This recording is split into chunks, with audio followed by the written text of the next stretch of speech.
ठाकरे के 10 किस्से आपको सुनाएंगे। मुंबई के शिवाजी स्टेडियम में आज उद्धव ठाकरे ने मुख्यमंत्री पद की शपथ ली। ठाकरे खानदान से कोई पहली बार मुख्यमंत्री की कुर्सी पर बैठा है। ठाकरे खानदान से पहली बार कोई सीधे सियासत और सत्ता में आया। यह मुमकिन हुआ बाला साहब ठाकरे की प्रखर राष्ट्रवादी, प्रचंड हिंदूवादी, प्रबल महाराष्ट्रवादी सोच और सियासत की बदौलत। बाल ठाकरे ने अपनी शर्तों पर सियासत की। महाराष्ट्र की हुकूमत को मातोश्री में बैठकर रिमोट से चलाया। आखिर कैसी थी बाला साहब की सियासत? आपको अपने इस खास शो में दिखाते हैं ठाकरे के 10 किस्से। मी उद्धव बाळासाहेब ठाकरे ईश्वर साक्ष शपथ घेतो की उद्धव ठाकरे महाराष्ट्र के नए सरकार बन गए। अशा भारतीय संविधानाबद्दल मी खरी श्रद्धा व निष्ठा बाळगेन। कभी इनके पिता बाला साहब ठाकरे रिमोट से महाराष्ट्र की सरकार चलाते थे। वो कभी विधायक नहीं बने, कभी सांसद नहीं रहे, कभी मंत्री नहीं बने, कभी मुख्यमंत्री भी नहीं रहे, लेकिन सियासत के बड़े बड़े दिग्गज उनके सामने नतमस्तक थे। मुंबई में मातोश्री सत्ता का दूसरा केंद्र बन गया। बाला साहेब ने मातोश्री से जो बात कह दी वो शिव सैनिकों के लिए पत्थर की लकीर। बिना लाग लपेट के अपनी बात कहने का गजब का हुनर। हर एक आदमी में कोई अच्छी बातें होती है, बुरी बातें होती है, तो कई मेरे में भी होगी। मेरी कोई अच्छी बातें होगी, मेरे में लगता है होगी, तो एक्सेप्ट करो या रिजेक्ट करो, बुरी तो छोड़ दीजिए। मगर अच्छी बातों के बारे में भी मैं आपको ये कहूँगा कि आपको पसंद होगी तो एक्सेप्ट और रिजेक्ट, आई डोंट केयर। महिला ने बाला साहब के एक इशारे पर मुंबई थम जाती थी, एक इशारे पर मुंबई चलने लगती थी, एक इशारे पर दंगाई शांत बैठ जाते थे, एक इशारे पर शिव सैनिक सड़कों पर तांडव करने लगते थे। बाला साहब ठाकरे की विचारधारा के 3 पंथ, प्रखर राष्ट्रवाद, प्रचंड हिंदूवाद और प्रबल महाराष्ट्रवाद। ये है बाला साहब केशव ठाकरे की शिवसेना। 5 दशक पहले शुरू हुआ एक आंदोलन जो ना कभी थका ना कभी रुका। वक्त बदलता गया, सियासत बदलती गई, नेता बदलते गए। अब महाराष्ट्र की कमान खुद ठाकरे खानदान के हाथों में है, लेकिन ये सब मुमकिन हुआ उस बाल ठाकरे की शख्सियत की वजह से, जिसके हाथों में कलाकारी का हुनर था, जिसमें क्षेत्रवाद का जुनून पनपा, जिसे हिटलर पसंद था। आपको बॉम्बे का हिटलर कहा जाता है। नहीं, मुंबई के क्यों आप इतना कम क्यों समझते हो? मैं पूरा महाराष्ट्र का हूँ और चाहता हूँ कि पूरा देश का बनूं। बाला साहेब ऐसी शख्सियत थे जिसने इमरजेंसी की तारीफ की, जिसने बॉम्बे को मुंबई बनाया, जिसकी शख्सियत की परछाई तले पनपी महाराष्ट्र की राजनीति।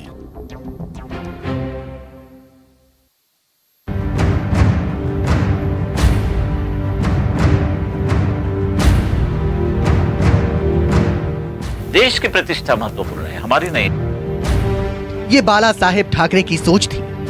उनके एजेंडे में राष्ट्र सबसे ऊपर था, लेकिन आक्रामक हिंदुत्व के सबसे बड़े पोस्टर बॉय थे बाला साहेब।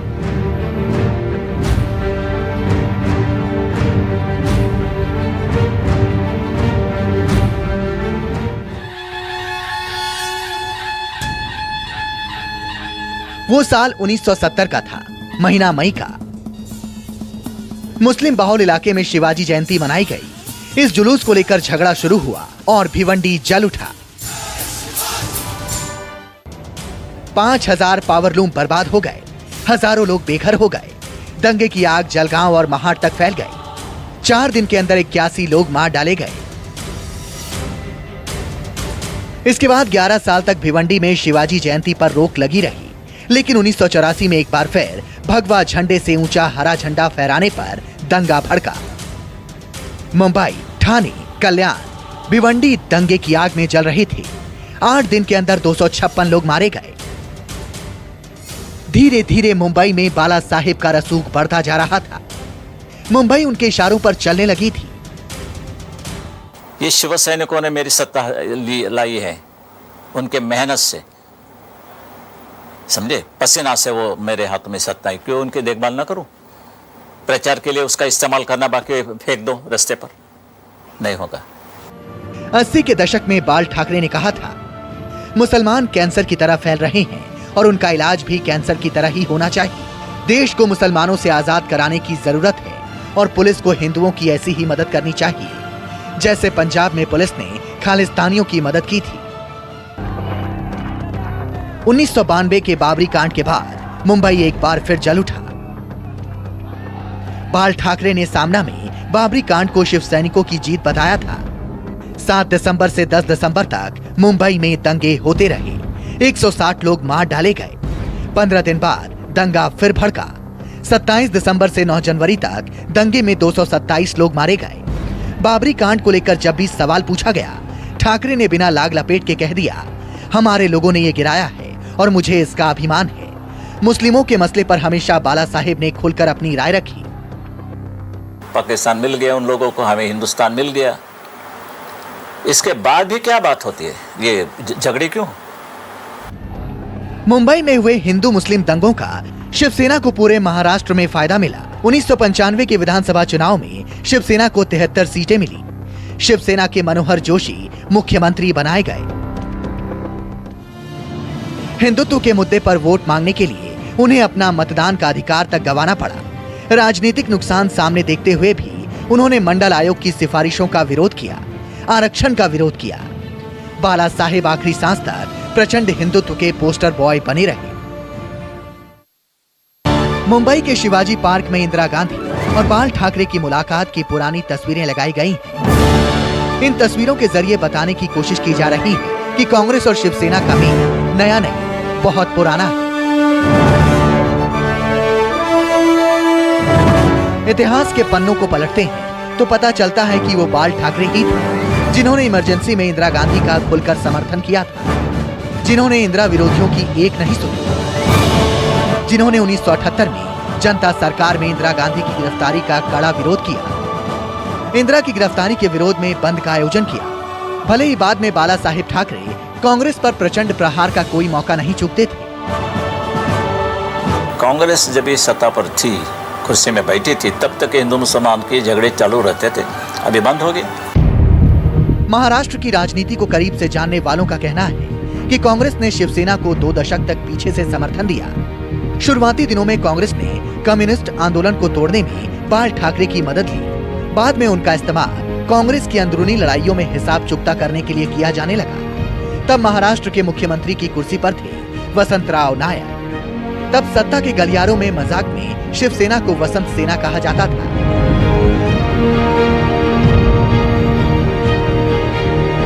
ये सिर्फ संयोग नहीं था कि 2007 राष्ट्रपति चुनाव में शिवसेना ने अपने गठबंधन साझेदार बीजेपी के उम्मीदवार की जगह कांग्रेस की प्रतिभा पाटिल का समर्थन करने का फैसला किया। 2012 में भी कांग्रेस के बिना कही ही कांग्रेस उम्मीदवार प्रणब मुखर्जी के समर्थन में उतर गए। 1980 के दशक से कांग्रेस और शिवसेना सियासत के 2 ध्रुवों पर रहे हैं। कांग्रेस ने अपनी राजनीति में शिवसेना को हमेशा दक्षिणपंथी कहा, लेकिन भीतर खाने, ऑपरेशन और कोऑपरेशन दोनों जारी रहा। इस देश में कभी पैदा भी नहीं हुई है आज तक। आपको आप जो पाप करते हैं, sins, you are going to hide those sins under the garb of calling that as a democracy. लोकतंत्र को लेकर भी बाला साहेब ठाकरे की सोच शीशे की तरह साफ थी। वो लोकतंत्र की आड़ में खेले जा रहे सियासत के गंदे खेल का खुलकर विरोध करते थे। बाला साहेब ठाकरे जर्मन तानाशाह एडोल्फ हिटलर के मुरीद थे। ये बताने में उन्हें जरा भी संकोच नहीं था। आपको बॉम्बे का हिटलर कहा जाता है। नहीं, मुंबई के क्यों, आप इतना कम क्यों समझते हो? मैं पूरा महाराष्ट्र का हूँ और चाहता हूँ कि पूरा देश का बनूं। महाराष्ट्र के मंत्रालय पर शिवसेना का पताका देखना बाल ठाकरे का सपना था। ये सपना पूरा भी हुआ, लेकिन ठाकरे खुद सत्ता से दूर रहे। ये अलग बात है कि एक दिन के लिए भी पीएम बनने के बाद ठाकरे जो करना चाहते थे वो हिटलर के कारनामे से कम नहीं था। प्राइम मिनिस्टर बनके पहला काम कौन सा करेंगे आप? पहला बिल्कुल कश्मीर साफ करूंगा। एक ही आदमी मेरे देश में, पूरे देश में, चाहे वो पाकिस्तान का हो या बांग्लादेश का हो, यहाँ नहीं रहेगा।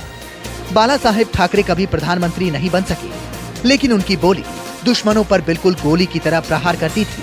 उनका एजेंडा साफ था।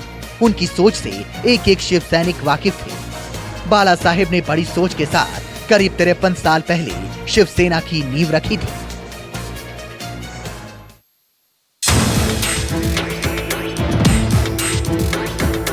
उन्नीस जून 1966, 18 लोगों की मौजूदगी में प्रबोधन ठाकरे ने नारियल तोड़कर शिवसेना शुरू की। एक महीने बाद प्रभादेवी के रविंद्र नाट्य मंदिर में नाटक के साथ एक सभा हुई।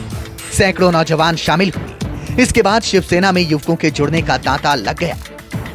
तब ठाकरे ने शिवसेना की पहली रैली शिवाजी पार्क में करने का ऐलान किया। 30 अक्टूबर 1966 को शिवाजी पार्क में ऐतिहासिक रैली हुई। 4 महीने पुराने संगठन के लिए 4 लाख लोग रैली में शामिल हुए। मराठी मानुष को बाल ठाकरे नाम का नेता मिल गया था। महाराष्ट्र और बॉम्बे के इतिहास में इतनी बड़ी रैली कभी नहीं हुई थी, लेकिन पहली ही रैली से शिवसेना का रिश्ता खून खराबे से जुड़ गया। आरोप है कि दशहरा रैली से लौटते वक्त लोगों पर बोतलें फेंकी गई, लोग भड़क गए, दक्षिण भारतीय रेस्टोरेंट और मटका के अड्डे तोड़ डाले गए। अब आप खुद सुनिए कि बाला साहब ठाकरे ने शिवसेना क्यों बनाई थी। आरएसएस में पहले थे तो आपको शिवसेना बनाने की जरूरत क्यों पड़ी? उस वक्त तो जब जो मैं बच्चा था उस वक्त तो पूरी कोई मालूमात नहीं थी मुझे कि वो आरएसएस क्या है। लेकिन आपको लगता है कि आरएसएस अपना उद्देश्य पूरा नहीं कर पा रही, उसमें कहीं कमी रह जा रही है, इसीलिए एक दूसरे संगठन की जरूरत पड़ी? मेरे में और आरएसएस में एक ही फ़र्क है, जैसे कि शिवसेना और आरएसएस में, कि मैं हिंदुओं में मिलिटेंसी चाहता हूँ, आनी चाहिए। ये लाठी काठी की बात नहीं हो सकती। यानी कि देश के हित के बारे में मैं बोल रहा हूँ, कोई दंगा फसाद करने का सवाल नहीं है।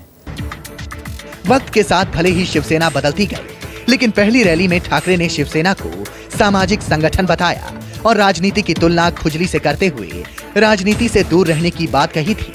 लेकिन जल्दी शिवसेना ने सियासत का स्वाद चखना शुरू कर दिया। ठाकरे के टारगेट पर दक्षिण भारतीयों के अलावा कम्युनिस्ट आ गए।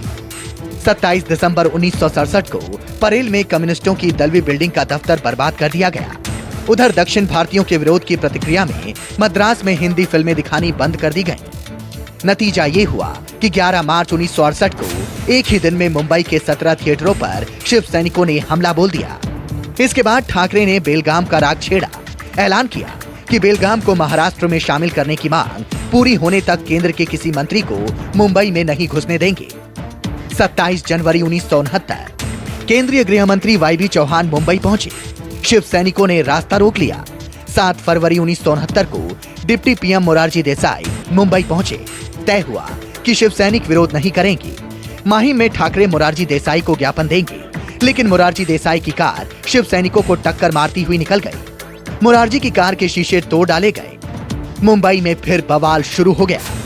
बेस्ट की बसें फूंकी गईं, लोकल ट्रेन पर हमले हुए, दुकानें जलाई गईं, पुलिस पर पथराव होने लगा।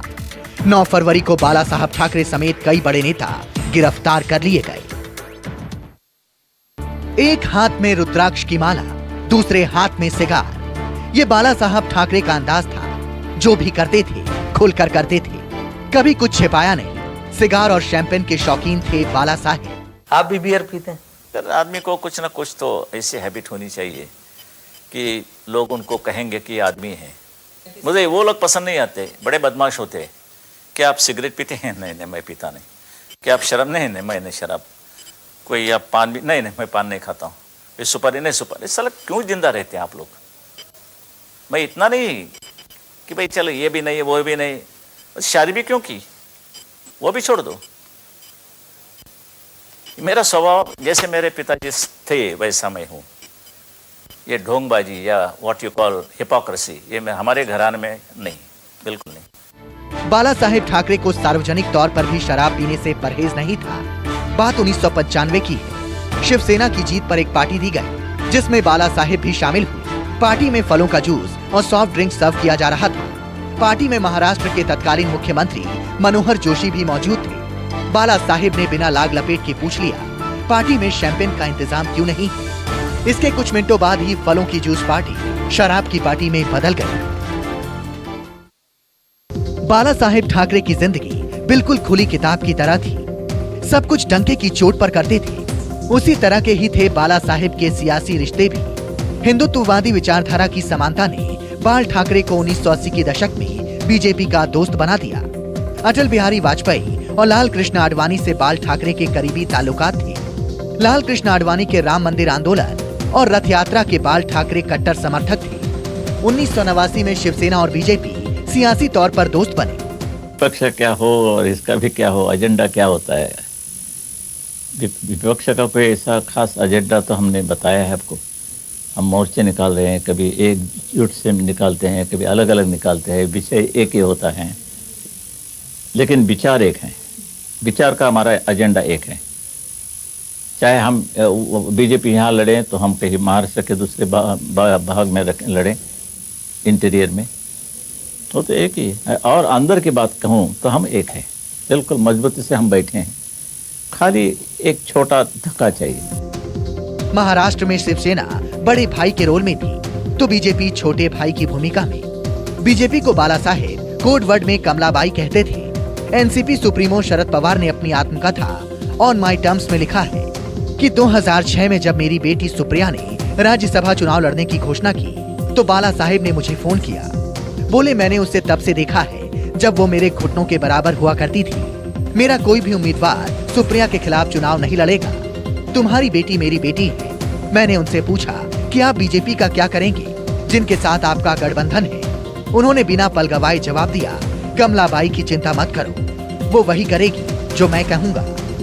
ये बाला साहेब की बीजेपी के साथ गठबंधन में धमक थी। मतलब उन्हें पूरा भरोसा था कि बीजेपी वही करेगी जो वो कहेंगे। बाला साहेब जब तक जिंदा रहे, बीजेपी महाराष्ट्र गठबंधन में हमेशा छोटे भाई की ही भूमिका में रही। तो आज आपको सुना रहे हैं ठाकरे के 10 किस्से। 1995 में पहली बार महाराष्ट्र में शिवसेना बीजेपी की गठबंधन सरकार बनी। मुख्यमंत्री बने शिवसेना के मनोहर जोशी। लेकिन महाराष्ट्र में होता वही था जो मातोश्री में बैठकर बाला साहब तय करते थे। बाल ठाकरे की कला में बहुत रुचि थी। वो कलाकारों का बहुत सम्मान करते थे, इसीलिए मातोश्री पर कलाकारों का भी आना जाना लगा रहता था। महाराष्ट्र में शिवसेना बीजेपी गठबंधन की सरकार बनी। बाला साहेब ने मनोहर जोशी को मुख्यमंत्री की कुर्सी पर बिठाया और मातोश्री से महाराष्ट्र की हुकूमत चलाते रहे। इस बारे में जब भी सवाल पूछा गया, बिना लाग लपेट के बाला साहेब ने कह दिया, गलत क्या है। मैं बैठ के भी करा, जैसे कि वो मैं कहता हूँ रिमोट कंट्रोल की मैं बात करता हूँ, तो रिमोट कंट्रोल से भी आप यहाँ बैठ के टीवी के चैनल्स बदल सकते हैं। तो टीवी चैनल्स यहाँ से बैठ के बदल सकते हैं, तो गवर्नमेंट भी कोई इधर उधर हो जाए तो बातें बदल सकते हैं। बात 1995 की है। शिवसेना बीजेपी सरकार में एनरॉन के साथ बिजली डील का मसला सुर्खियों में था। तत्कालीन एनरॉन प्रमुख रेबेका मार्क की मुख्यमंत्री मनोहर जोशी से मुलाकात तय थी, लेकिन रेबेका मनोहर जोशी को वेटिंग मोड में डालकर बाल ठाकरे के दरबार मातोश्री पहुंच गए। कहा जाता है कि इस मुलाकात के बाद महाराष्ट्र सरकार ने रेबेका मार्क का काम कर दिया। मनोहर जोशी भी अच्छी तरह जानते थे कि वो मुख्यमंत्री की कुर्सी पर तभी तक है जब तक बाला साहेब ठाकरे चाहेंगे।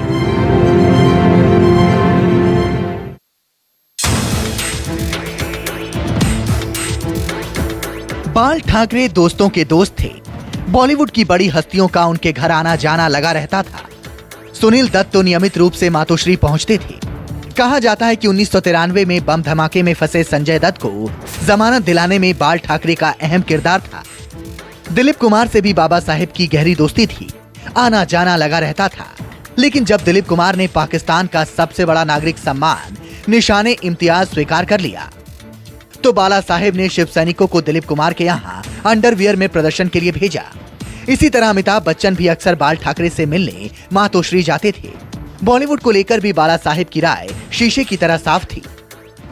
जब आप वहाँ शामिल होते हैं, जब भी चाहे वो दाऊद की शादी का कोई सालगिरह हो, एनिवर्सरी हो, मैरिज एनिवर्सरी, उनकी लड़कियाँ ये वो सब पूरी फिल्म इंडस्ट्री वहाँ जाके उसके पाँव के नीचे बैठती थी। क्यों?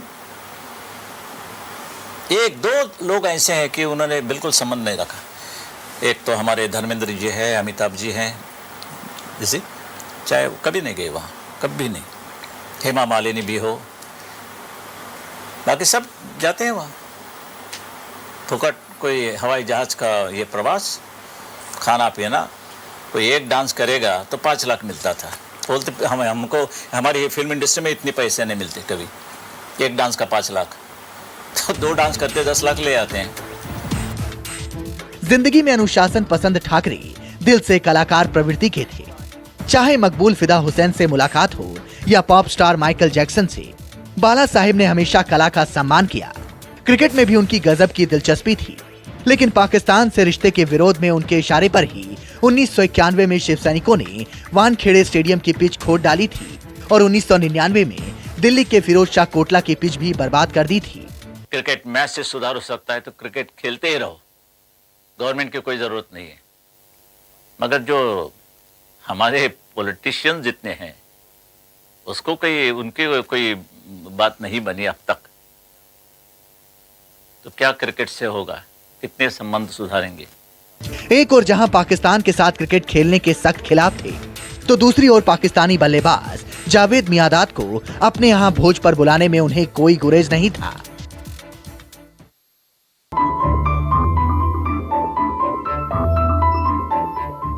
बाल ठाकरे के भतीजे राज ठाकरे और बेटे उद्धव ठाकरे के बीच अंदर खाने में विरासत की दावेदारी शुरू हो गई थी। 1996 में राज ठाकरे ने पॉप स्टार माइकल जैक्सन का शो कराया। 1997 में लता मंगेशकर का कॉन्सर्ट कराया। इन दोनों बड़े आयोजनों के बाद उद्धव और राज की दूरियां बढ़ी, जिसके बाद 2002 के म्युनिसिपैलिटी चुनाव में उद्धव की अगुवाई में टिकट बांटे गए और राज ठाकरे ने अपनी अनदेखी का आरोप लगाया। आखिरकार 27 नवंबर 2005 को राज ठाकरे ने शिवसेना छोड़ने का ऐलान कर दिया। धीरे धीरे बाला साहेब पर बढ़ती उम्र का असर दिखने लगा था। उद्धव ने शिवसेना की कमान संभाली। वक्त का पहिया आगे बढ़ा। बाला साहेब ने जब 27 नवंबर 2012 को आखिरी सांसें ली, तो मुंबई शहर मानो ठहर सा गया। महाराष्ट्र के महानायक के दर्शन करने के लिए 10 लाख से ज्यादा लोग मुंबई की सड़कों पर खड़े थे।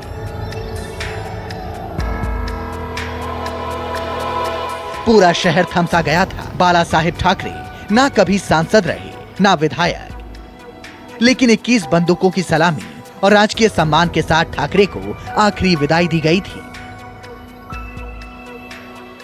जिस शिवाजी पार्क से ठाकरे ने सियासी सफर शुरू किया था, उसी शिवाजी पार्क में बाल ठाकरे पंचतत्व में विलीन हो गए। उसी शिवाजी पार्क में बाला साहेब के बेटे उद्धव ठाकरे ने मुख्यमंत्री पद की शपथ ली। शपथ घेतो की कायद्याद्वारे शिवसेना भवन नई उम्मीदों के साथ रोशनी से जगमगा रहा है। अंतर बस इतना है कि आज शिवसेना के साथ बीजेपी नहीं, कांग्रेस एनसीपी है।